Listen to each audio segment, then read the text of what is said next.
The definition of insanity is not doing the same thing over and over and expecting a different result. In fact, doing the same thing over and over and expecting a different result is actually very common. When we practice something and we practice the right way, we're doing it over and over and expecting a different result. When we show up to the gym for that workout every single day, you're not going to see massive changes in one day, but if you add up those days, eating the right things with getting your diet in check. Shout out to my boy Jimmy Smith from Unlocking the Cage, who said one of the most profound things that I've ever heard, but it's so true. This guy said, the actual definition of insanity is being impervious to outside information, or outside forces, outside influences, right? Everybody who is successful at some level does the same thing over and over, and they expect a different result. I'm also here to tell you that the power of your mind and the words that you allow into your mind are everything. When you show up at the gym after having not been for years, day after day after day, because you know it'll work, you may not see big changes in one day, but over the course of months and even years, you'll eventually begin to see those changes. In that case, you are doing the same thing over and over, and you are expecting a different result, right? Eating differently. Having one salad isn't going to cause you to lose tons and tons of weight. But if you consistently eat salad every single day, veggies every single day, fruits, vegetables, fresh things that grow every single day, especially after having had a diet that was a complete opposite, yeah, you're going to see change, you're going to see growth, you're going to see improvement. So the definition of insanity cannot be doing the same thing over and over and expecting a different result. I actually submit to you that the definition of insanity is being impervious to outside information. The person who's insane isn't the person who does something over and over and expects a different or better result. That's called consistency. The person who is insane is the one who, when given new information, still doesn't act upon it. The person who is insane is the person who can see that so many things around them have changed, that so many outside factors and influences are playing a role, but they still do nothing. And if I'm saying that, then it stands to reason that many of us have gone down a path where it feels like we're at a place where, man, maybe we're going insane a little bit. It feels like that because, generally speaking, you aren't in control of your mind. And your mind and your thoughts are everything. Thought precedes action. Throughout this series, I'm going to be talking so much about how the things you think come before the things you say and the actions you take. So while thought does precede action, how do we control, how do we change, how do we influence and properly maintain our minds so that we can get the best performances possible out of who we are? And how do we also spread that same message of positivity and self-control and discipline to others so that they can be better? My name is Zach, this is The Infinite Evolution, and today I'm going to talk about the power of mind, words, and thought. How they all interact, how they all play out, how they all become one synchronous, harmonious thing that you can use as a superpower to take over. To find the success you think that you deserve, whatever wealth, whatever riches, whatever success you hope to succeed, starts in your mind. Again, thought precedes action. And so before you can take the actions of success, you must have the thoughts, the mind, and the mindset of a successful person. So that's what I want to talk about today. So for many people, getting control of their mind, their life, the thoughts that come into their brain, the words that come out of their mouth, it seems like a really complicated thing. But I want you to think for a moment about the narrator of a story, the narrator of a film, the narrator of a good book. The narrator has a certain voice, a certain tone. There's certain language, there's a certain style that they use, and that language and style and tone is what either makes or breaks the book, makes or breaks the film, makes the film or book go from good to great. Not only are you the narrator of your life, but the film is still in production. It's being written and it's taking place right now, live as we speak. So the thoughts that take place in your mind are what precedes the words you say, the actions you take, the ideas you have, the dreams you dream. It's so important that you are in control of what goes into your mind and then the things that your mind produces and allows to come out of it. Consider for a second, if you are in fact the narrator of your life story, what sort of tone do you want your life story to have? How do you want the narrator to speak about the main character? You're the main character. What should the audience think?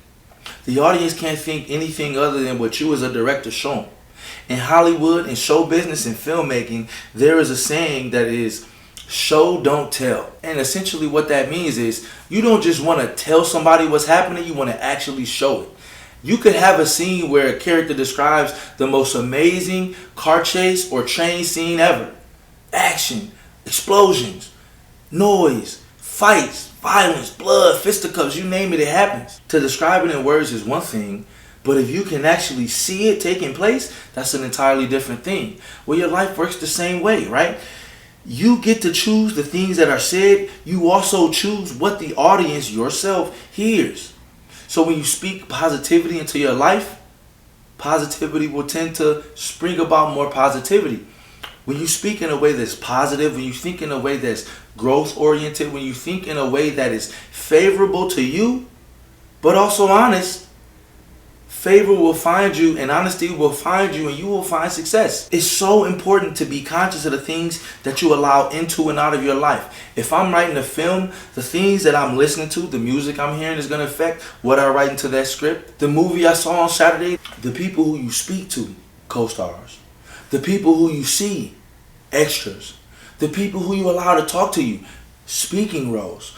All of these are a part of the play of your life, the production of your life, and if you aren't in control of them, or at least really conscious of what's going on, it's possible that you could in fact write yourself out of the destiny that in fact you should be seeing. The music you listen to is the soundtrack to your life. So if the music you listen to is full of negativity, full of darkness, full of despair, full of things that won't uplift, full of things that will bring you down, full of things that affect your mood in a way that isn't helpful, you got to get control of that.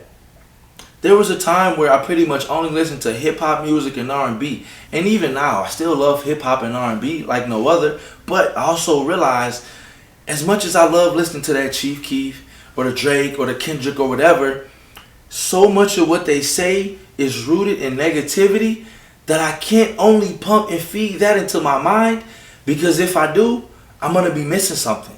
I can't say on one hand I want a life of positivity, a life of peace, a life of calm, a life of maturity, a life of wisdom, a life of gratitude, if I'm constantly listening to people who complain, who speak negativity, who downgrade others, who are constantly attacking, who don't have gratitude on their minds and hearts, who aren't speaking gratitude and love and positivity and light, but instead are talking about other things. And again, I'm not saying that there's not a time and a place for those, but they can't be the main thing that occupy my mind. And I hope that you will become conscious about the things that you allow into your ears, into your mind, the media you consume, the movie you watch, the programs you allow yourself to see, the social media on your phone. All of these are going into your mind. Your eyes are seeing them, your ears are hearing them, you're experiencing them on some level. And so on some level, they're becoming a part of you. Well, if all of these things are negative, or a really big portion of them is negative, or so much of them is not helping you get to another level, not helping you elevate, you have to find a way to greatly reduce or even eliminate how much time you give to these things. Because again, all of it is playing a role, all of it has an impact on you, but what is the impact it's having? If the music you listen to is constantly talking about death and killing and poverty and crab in a barrel mentality, how can you possibly produce a life of positivity if so much of what you consume is negative? It doesn't quite make sense. If the social media you consume is full of battle of sexes, only Democrat versus Republican, only liberal versus conservative, how much of this is actually building you and helping you get to a better place? There's a difference between being informed about something and dwelling on something that you can't even change. Regardless of who's president or who's not, you still gotta be able to make it on your own. And so I'm not saying that these things don't matter. What I'm saying is you got to limit how much you allow into your mind and into your thoughts, into your ears. Once they're elected into office, how many politicians are truly thinking about you? I'm going to go ahead and say that it's less than you would like. The news you consume, the media you consume, the podcasts you consume, the pages on social media, all of these things are part of the algorithm of your life. And so if you're looking for best results, if you're looking to have the best, highest functioning mind, spirit, heart, if you want to be at your best, you must be the one who's in control of the algorithm. We all know that when you open up Instagram, there's something called an explore page, and it already has a list of the things that, based on what you've chosen to interact with, this is what we're going to show you. Based on the things that you've chosen to like or comment or give airtime to, that's what your feed is made up of. That's what your explore page is made up of. This isn't only true for computers or social media, it's also true for your mind. The people who you speak to, the things that you listen to, the things that you take serious, the things that you don't, the videos you watch, the movies you watch, the music you listen to, all of it is a part of the algorithm of your life, and all of it is playing some sort of role, whether big or small, on your thinking or your mind or your mindset.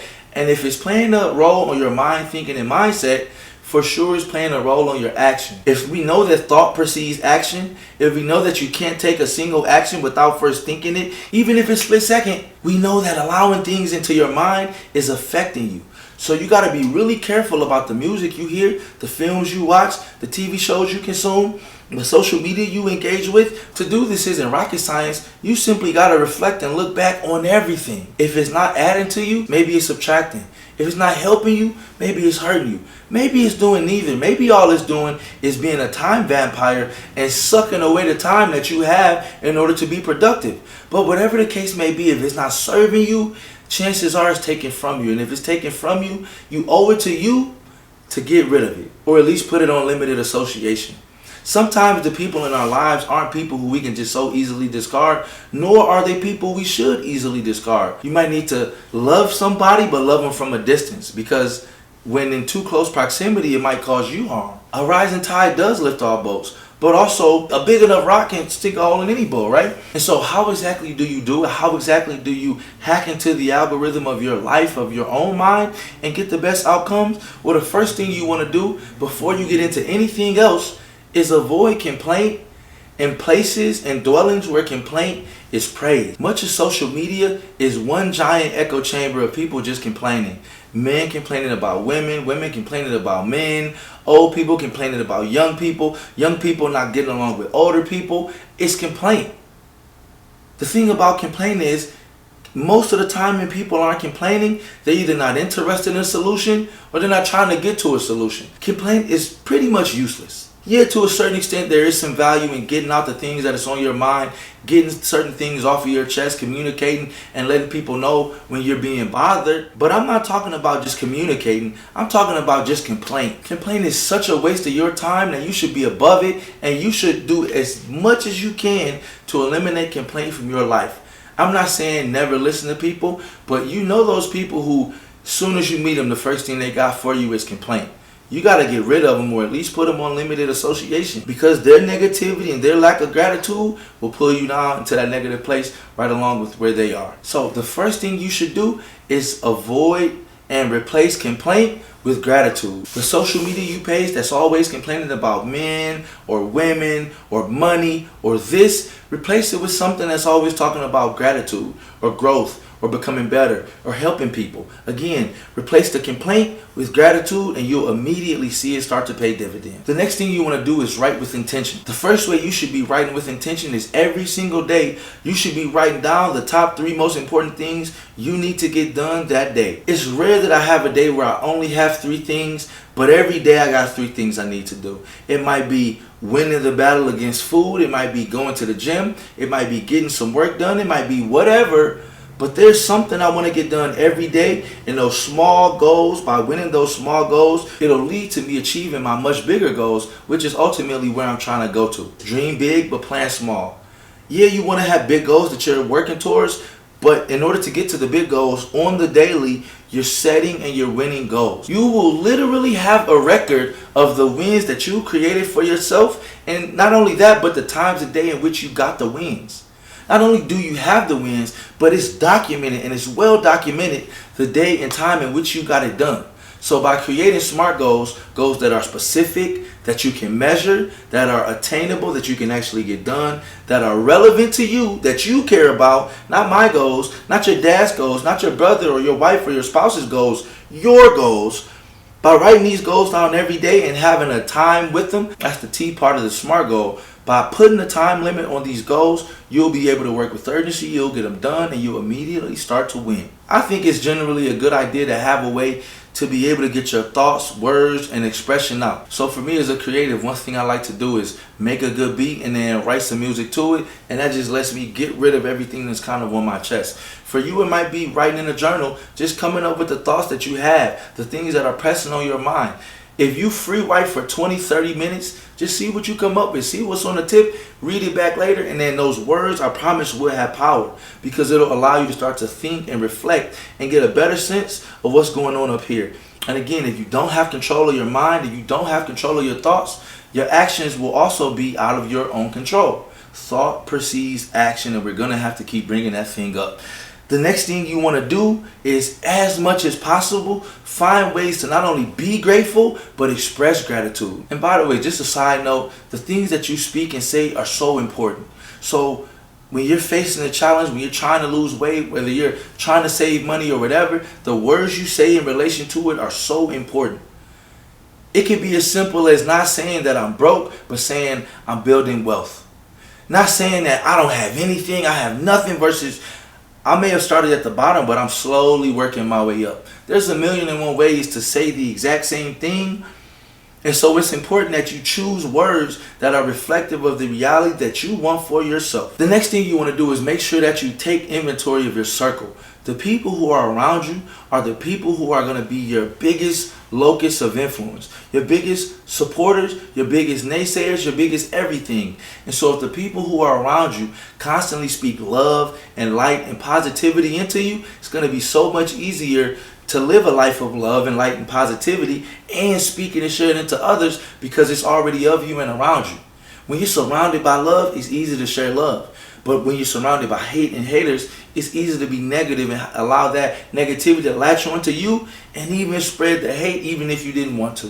It has been researched, it has been documented, it has been proven time and time again that our minds react far more strongly to negative stimulation than we do positive stimulation. So what does that mean? It means when you're on social media and you see a certain page and they're talking about the negative tea, or they're talking about this rumor, or they're talking about that gossip, when you see them, when you hear them, when you read them, your brain reacts several times more strongly than it does to positive stimulation. So the first thing that means is you need to have several times more positive stimulation in your life, but also you need to reduce the negative stuff by a factor of way higher than whatever it is right now. If on your page there's currently 10% negative stuff, you probably need to reduce it to maybe 1 or 0. If there's 20% negative stuff, it's way too high. If it's 20% negative stuff, it's not going to affect your brain in a 20% way. It's going to be a multiple of that. It's going to be 3, 4, 5, 6 times stronger. So you got to eliminate the negativity and you got to replace it with the positivity. Generally speaking, when our brains have become wired to seeing certain things every day, like how most people wake up and the first thing they do is mindlessly scroll through social media, your brain is trained for that. So you can't just wake up and replace it with nothing. You got to replace it with something else. Replace it with something positive. Replace it with something educational. Replace it with something that's going to get you better or closer to where you want to be. If you want to be happier, replace the negativity with happiness. If you want to be more positive, replace the negativity with something more positive, and you will see results. Again, it's so important to be surrounded by people who are loving and positive and who care about you. But the other thing about that circle, and we must not forget this, is part of love and care and support is having the right amount of challenge for a person who you love and care about. The people who love you most aren't the people who agree with you on everything you do and everything you say. The people who love and care about you most are oftentimes the people who are willing to tell you when no one else will. The people who are willing to tell you the harsh truth. The people who ask you, hey man, just hold a mirror up to yourself. I don't even got to be the one to tell you. If you just hold the mirror up, you will see what it is that we're seeing with love. People who can challenge you in a way that's with love, who want to see you do better and won't allow you to be your worst, who don't allow you to procrastinate or slack off or sell yourself short. Those are the people who you want to have in your circle. So when I say a circle of positivity, positivity doesn't just mean yes man. It means people who want to see you win, but also people who are challenging you to become your best. But beyond other people, you must control what is within your locus of control.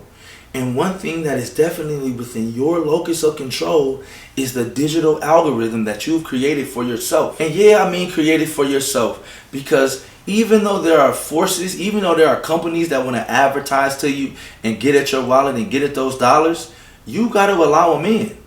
When you see negativity, you can click those three dots and say, I'm not interested in this, or show less of this in my feed. Or you can sit and you can linger even for a few seconds. These apps are so smart that even if you don't click on it and like, even if you don't go to the comments, if you just hover over for a little bit, the algorithm thinks you're interested.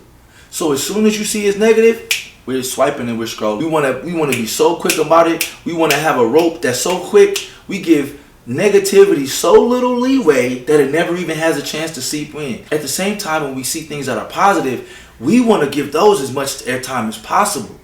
Things that'll help us grow, things that are educational, things that'll make us better, things that will help others too. It's possible to hit the save button for things that you need, but it's also possible to hit the save button for things that other people need. You can share positivity with other people. You can share the good news with other people. And again, that way we all get the force multiplier of positivity. In conclusion, I want to leave you with, again, thought precedes action. I started off by saying that the definition of insanity isn't doing the same thing over and over and expecting a different result. That's actually really normal. The definition of insanity is being impervious to outside news. So once you have the news that there are people who wish to influence you with negativity, and it may not even be because they want you to be in a bad place. It might just be because, hey, this is what's selling, this is what people engage with, and I just want to build my follower list. So I'm going to post something negative or salacious or juicy just to get people to react even if I don't care about it. It is so important that we start to collectively and individually change and hack into the algorithm of our own minds and the algorithm of our digital footprint. And I know that that's far easier said than done, because once you get into the habit of doing what it is you do, it's actually not insanity. It's really normal to keep scrolling through social media as soon as you wake up. It's really normal to follow that same routine and talk to those negative people, or listen to the gossip, or follow the thing that isn't helping you. What you must do if you want to be different, if you want to elevate, you must separate. Separation requires elevation. And the first step to elevation, the first step to becoming your best self, to really locking into and making sure that you sharpen that mind's eye, is that you focus on controlling the algorithm of your life. Yeah, our phones and social media have an algorithm, but based on the people you interact with and the things you choose to allow into your ears, the things you allow yourself to see, the film and media and music that you allow yourself to consume, all of these are part of your algorithm, the algorithm of your life. And so what I hope more than anything else is that today you can at least become conscious of how powerful your mind is and how important it is to hack and control and be conscious of the algorithm that is your mind. I hope that today I was able to give you some sort of value, that something I said makes sense. If so, do let me know. If there's anything you want me to talk about, speak on. Bottom line is, you must be in control of your mind. The thoughts that you have will precede the actions you take. This is the Infinite Evolution.